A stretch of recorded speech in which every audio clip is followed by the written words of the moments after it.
ఇక ఢిల్లీ నుంచి మా నేషనల్ బ్యూరో చీఫ్ కాలా ఎక్స్క్లూజివ్ ఫీల్డ్ రిపోర్ట్ అందించడానికి సిద్ధంగా ఉన్నారు. ఇక మణిపూర్లో భద్రతా దళాలు మరోసారి భారీ టెర్రర్ ఆపరేషన్లో విరుచుకుపడ్డాయి. ఇక రాష్ట్రంలోని పలు ప్రాంతాల్లో సాయుధ బలగాలు ముమ్మర సోదాలు చేపట్టాయి. ముఖ్యంగా కాంగ్ఫోక్స్ జిల్లాలోని లెమాఖంగ్ పరిసర ప్రాంతాల్లో ఆర్మీ, స్థానిక పోలీసులు సంయుక్తంగా నిర్వహించిన తనిఖీలో భారీగా ఆయుధాలు, మందుగుండు సామాగ్రిని స్వాధీనం చేసుకున్నాయి. ఆందోళనకారులు నిర్మించుకున్న పలు బంకర్లను భద్రతా దళాలు విజయవంతంగా ధ్వంసం చేశాయి. ఈ సోదాల్లో భాగంగా 4 అనుమానితుల్ని బలగాలు అదుపులోకి తీసుకున్నాయి. మరోవైపు నిషేధిత సంస్థ UKNAకి గట్టి ఎదురుదెబ్బ తగిలింది. ఉగ్రవాదుల కదలికలపై నిఘా వర్గాల నుంచి ముందస్తు సమాచారం అందుకున్న భద్రతా దళాలు రంగంలోకి దిగాయి. ఇక బలగాలు వ్యూహాత్మక ఆపరేషన్లో ఒక UKNA ఉగ్రవాది ఆత్మవుగా మరో 7 ఉగ్రవాదులను ఆర్మీ అదుపులోకి తీసుకుంది. ప్రస్తుతానికి మణిపూర్ సరిహద్దు ప్రాంతాల్లో హై అలర్ట్ ప్రకటించారు. బలగాలు కూంబింగ్ ఆపరేషన్ మరింత ముమ్మరం చేశాయి. మరోవైపు మణిపూర్లో కొనసాగుతున్న ఉద్రిక్తల నేపథ్యంలో ఆ రాష్ట్ర గవర్నర్ అజయ్ కుమార్ భల్లా కేంద్ర హోంమంత్రి అమిత్ షాతో న్యూఢిల్లీలో సమావేశమయ్యారు. ఇదే అంశానికి సంబంధించి ఎక్స్క్లూజివ్ ఫీల్డ్ రిపోర్ట్ మా నేషనల్ బ్యూరో చీఫ్ కళ అందిస్తారు. కళ,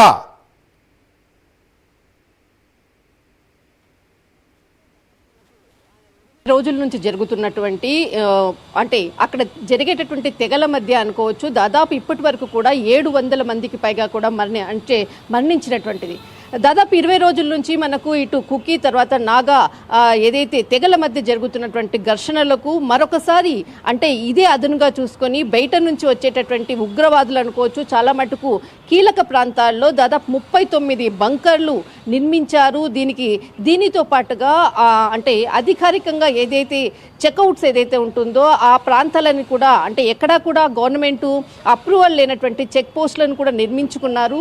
వీళ్ళంతా కూడా చాలా కీలకంగా దాదాపు ఒక 2 నెలల నుంచి కూడా ఉగ్రవాద కదలికలు ఎక్కువగా ఉన్నాయి అన్నటువంటి ముందస్తు సమాచారంతో ఇటు భారత భద్రతా దళాలు, అస్సాం రైఫిల్స్ సంయుక్తంగా చేసినటువంటి ఆపరేషన్లో చాలా కీలకంగా దాదాపు ఇప్పటి వరకు కూడా ఒక 6 బుల్లెట్ ప్రూఫ్స్కి సంబంధించినటువంటిది, దాదాపు 12 రైఫిల్స్కి సంబంధించినటువంటిది, 39 బంకర్లకు సంబంధించినటువంటిది, దాదాపు 12 చెక్ పోస్టు అంటే అధికారికంగా లేనటువంటి చెక్ పోస్టులు నిర్మించినటువంటిది.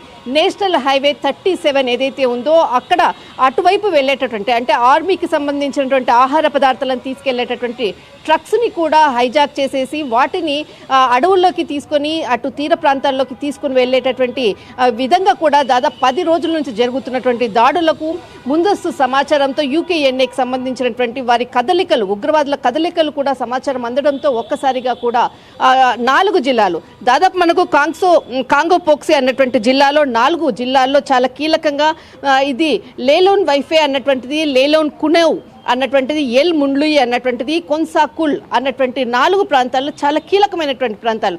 ఈ ప్రాంతాల్లో ఉగ్రవాదులకు సంబంధించినటువంటిది కదలికలు ఎక్కువగా ఉన్నాయి అన్నటువంటి సమాచారంతో ఒక్కసారిగా భద్రతా దళాలు చేసినటువంటి కూంబింగ్తో దాదాపు అంటే మొదట ఒక 4 అనుమానితులని భద్రతా దళాలు వారికి సంబంధించినటువంటి పూర్తి సమాచారాన్ని ఆధీనం తీసుకున్నారు. ఆధీనం తీసుకున్న తర్వాత వారి దగ్గర ఉన్నటువంటి సమాచారంతో మరొక 7 మందిని కూడా చాలా కీలకంగా వాళ్ళు ఒక ప్రాంతంలో దాచుకున్నారు అన్నటువంటి సమాచారంతో ఆ ప్రాంతాన్ని అంతటిని కూడా చుట్టుముట్టారు. ఒక్కసారిగా అంటే హై అలర్ట్ ప్రకటించినటువంటిది 4 జిల్లాలు, కాంగో పోక్సీ అన్నటువంటి ప్రాంతం అంతా కూడా దాదాపు ఇటు మనకు 20 రోజుల క్రితం నుంచి కూడా ఏదైతే జరుగుతున్నటువంటి ఒకవైపు అక్కడ అంటే ఇటు అంటే తెగల మధ్య జరుగుతున్నటువంటి గొడవ ఒకవైతే ఇదే అదునుగా చూసుకొని ఉగ్రవాదులు లోపలికి వచ్చేటటువంటి ప్రయత్నాలు చేశారు. అదునుగా వారికి సంబంధించినటువంటి ఆహార భద్రతకు సంబంధించింది అనుకోవచ్చు, ఏదైతే ఆర్మీకి సంబంధించినటువంటి వెళ్ళేటటువంటి వాహనాలలో ఉండేటటువంటి సరుకులను కూడా హైజాక్ చేసి వారికి సంబంధించినటువంటి బంకలలో దాచిపెట్టినటువంటిది. వీటికి సంబంధించింది 39 బంకలను స్వాధీనం చేసుకున్నారు. ఒక్కసారిగా ప్రస్తుతం ఉండేటటువంటి మణిపూర్లో ఉండేటువంటి అల్లర్లు తర్వాత ఒకేసారిగా ఇంతమందిని కూడా భద్రతా దళాలు అంటే ఏదైతే కీలకమైనటువంటి చర్చలు జరుపుతున్నారు అన్నటువంటి సమాచారంతో ఆ ప్రాంతాన్ని అంతటిని కూడా అంటే రెస్క్యూ అనుకోవచ్చు. తర్వాత చాలామంది కొంత ఆ ప్రాంతానికి సంబంధించినటువంటి సమాచారం ఇచ్చినటువంటి వారిని అంటే దాదాపు అక్కడ సమావేశం జరుగుతుందన్నటువంటి సమాచారం ఇచ్చినటువంటి వ్యక్తుల పేర్లు చెప్పకుండానే ఆ ప్రాంతాన్ని అంతటిని కూడా ఆధీనం అంటే ఆ ప్రాంతాన్ని అంతటిని కూడా స్వాధీనం చేసుకున్నారు. కీలకంగా 7గురిని అరెస్ట్ చేశారు. వారితో పలువురికి అంటే పలు ఆయుధాలను, మందుగుండు సామాగ్రిని, అనేక అంటే బుల్లెట్ ప్రూఫ్కి సంబంధించిన అనుకోవచ్చు చాలా కీలకంగా అధునాతనమైనటువంటి గన్స్ కూడా ఉన్నటువంటిది. దీనిపై కూడా అటు కేంద్ర హోంశాఖ మంత్రి అమిత్ షాతో అజయ్ కుమార్ భల్లాకు సంబంధించినటువంటి కీలక భేటీ కూడా ఢిల్లీ వేదికగా జరిగింది. ప్రస్తుతం మణిపూర్ అంతా కూడా హై అలర్ట్, నేషనల్ హైవే 37 ఈ ప్రాంతం అంతా కూడా హై సెక్యూరిటీ మధ్య మరొకసారి అటు ఈ ప్రాంతాల్లో కూడా వైఫైని కూడా కట్ చేసినటువంటిది. ఈ ప్రాంతం అంతా కూడా ఇప్పుడు ప్రస్తుతము భద్రతా దళాల కూంబింగ్లో ఉన్నటువంటి 4 జిల్లాలు కాంగో పోక్సీ, తర్వాత national highway 37. Right, thank you కళ.